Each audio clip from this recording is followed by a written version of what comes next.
Hi, it's Craig from Unleashed Education here, and you've tuned in to another episode of Edit My Photo. In these videos, we get to edit one of your raw files. This image from Toni is a really cool shot. I love the way that the little dog is posed in the tree, and the expression is really fantastic. The location's really awesome too, but the image has a little bit of a problem in that it's kind of split in two. You've got a really bright half there where the sun is hitting on the bluebells, and then the really dark half that's got the dog and the trees. So in this edit, I'm going to focus on bringing some balance back to both of those sides and retaining some detail in those highlights and lifting some of those shadows. You'll see from the result that there are a lot of color casts left on the dog from this, so I'm going to show you how to tackle that and reduce those color casts. I'm going to do a little bit of noise reduction. We're going to also then do some masking to finish the image off in the best way that we can. So I hope you enjoy this one. Feel free to watch from start to finish, or you can use the time codes down below to fast track through the edit. As always, you can leave your questions and comments and I'm happy to answer. And if you like these editing tutorials and you want some more pet photography tips and tricks, then please subscribe to the channel.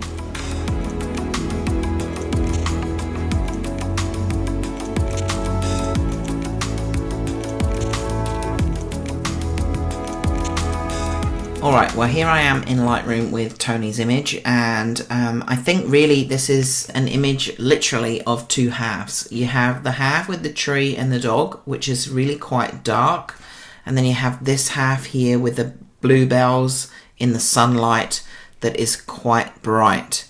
Now I want to try and balance that out on both sides and bring as much detail into the highlights on this side and the shadows on this side as I can, while still maintaining a natural looking appearance, not overdoing it and making it look too much like a HDR kind of image.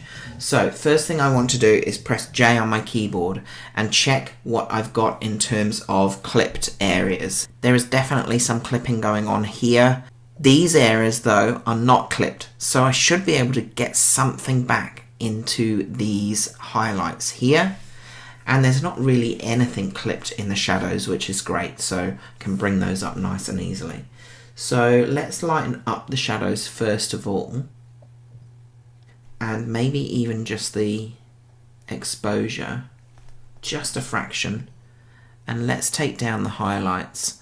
And even already with just taking down the highlights and getting a lot more kind of purple coming through in those, these blown bits are going a little bit grey. But that's okay, I can deal with that perhaps later, but I'm not too worried about them at this stage. Bit of clarity and dehaze, a little bit of vibrance and saturation. Let's press J again to take those highlight and shadow notifications off. Just having a bit of a look around the image to see what's what. I think everything else that I want to do now is going to either require Photoshop or masks. So first of all, let's try with some masks. And I'm just going to grab a brush across this area here. And let's just try and bring this exposure down. Let's take the contrast down as well. I want to really even the light out here a little bit more. And so that also means trying to change the way the light looks in terms of saturation and contrast. So this full sunlight is very contrasty and very bright. So let's take contrast out, take exposure out. We could probably even cool it down a little bit, and let's have a look at highlights. I think if we go too much further, we're going to start getting these weird edges happening, and that's not too bad. But if we play with the whites now, it goes really grey and muddy. And I'd rather allow the blown areas to be blown than for them to look muddy, and then it kind of draws your eye and attracts attention there because you've tried to fix a problem unsuccessfully rather than just ignoring and pretending that the problem's not there. I think that's all I need to do really on the flowers at this stage. Let's take a new mask with a brush again, and let's brush it onto the shadowy part of the image. And just raise this exposure here a little bit more. Definitely want to try and bring some more whites in. Lift those highlights a little bit as well. And then let's go new mask again. Select subject. It thinks this bit of tree is part of the subject. That's okay, I'll deal with that afterwards. Okay, and then let's get the exposure up even more on the dog here. And let's try and balance this color a little bit so it's still very green. So let's put some magenta in there and counteract that. And maybe just cool it down just a fraction. That's with masks. So already from here to here, I'm really feeling like the dog is the subject of the image, and my eye is already going to the dog more than it was previously going over to the highlights on that left hand side there. So from here, let's take it into Photoshop.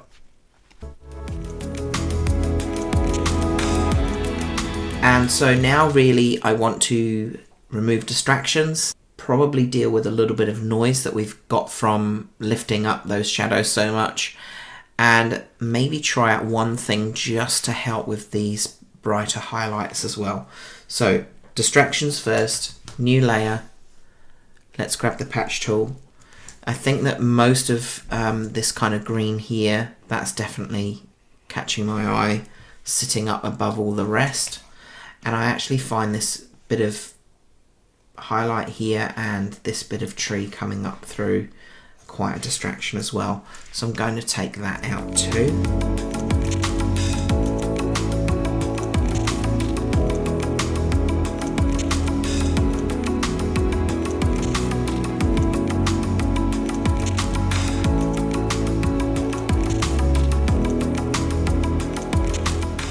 Let's try and get rid of this stump.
I think that's the bulk of the distractions dealt with. So one of the things that I wanted to try there was to clear this blur in front of the pores.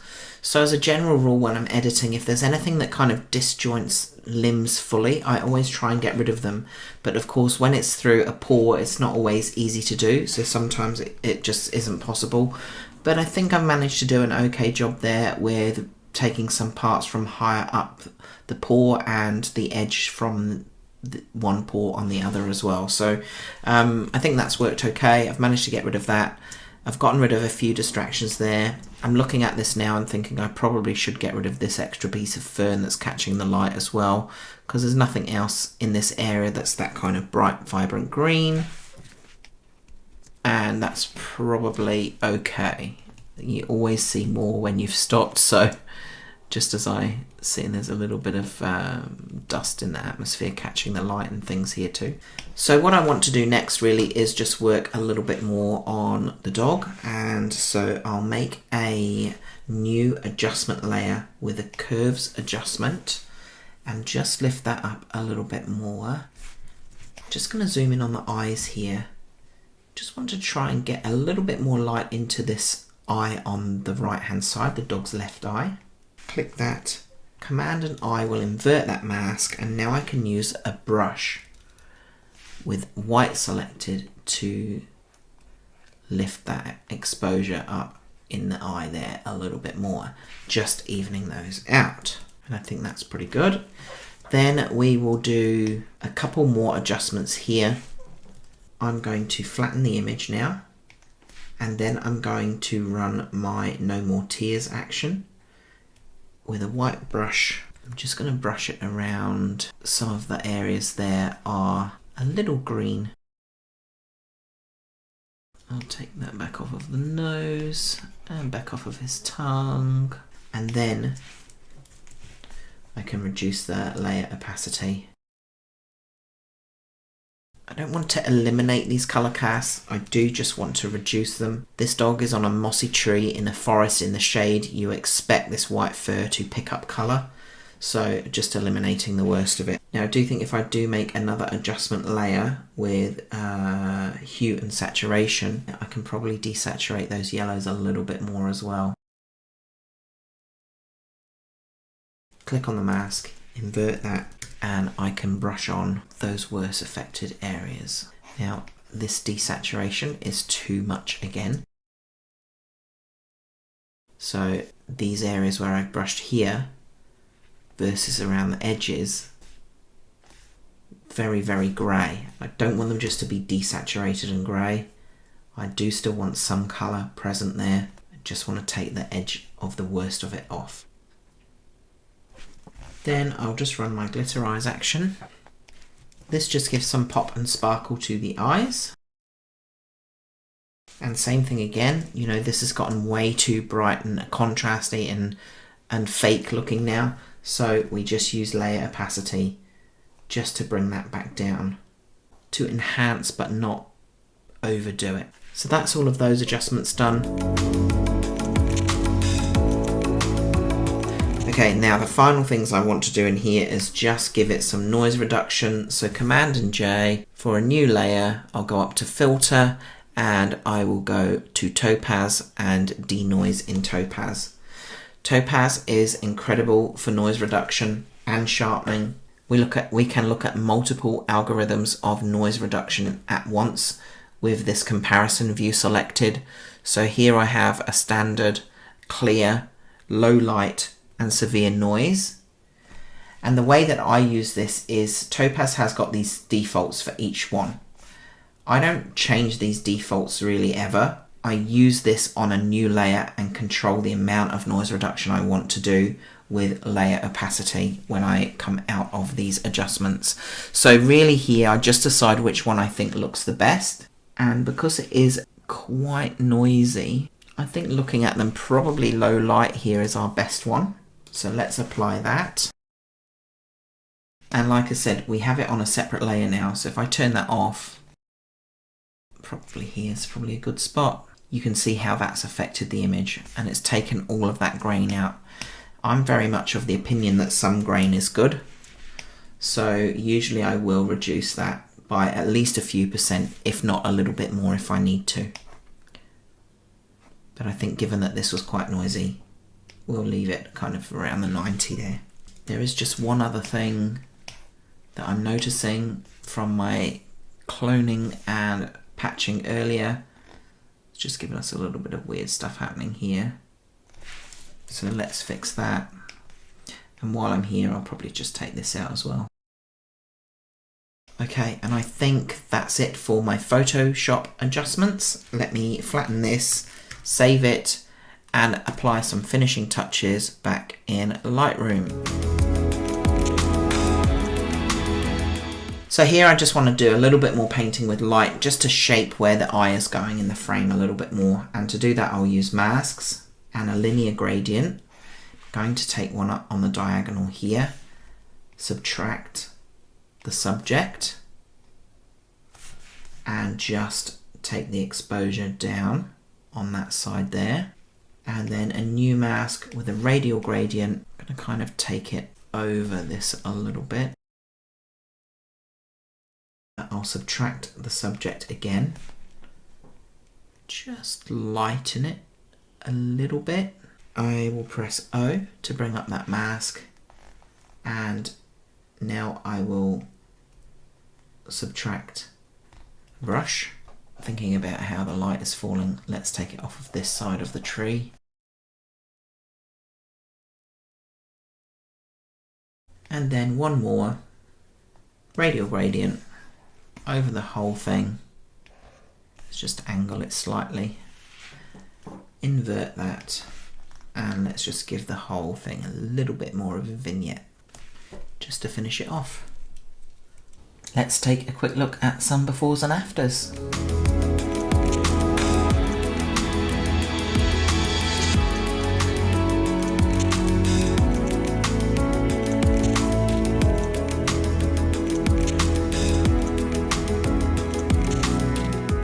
And that's it, all done. I hope you've enjoyed watching this, and I will see you again very soon for another Editing Toolbox Winners Edit.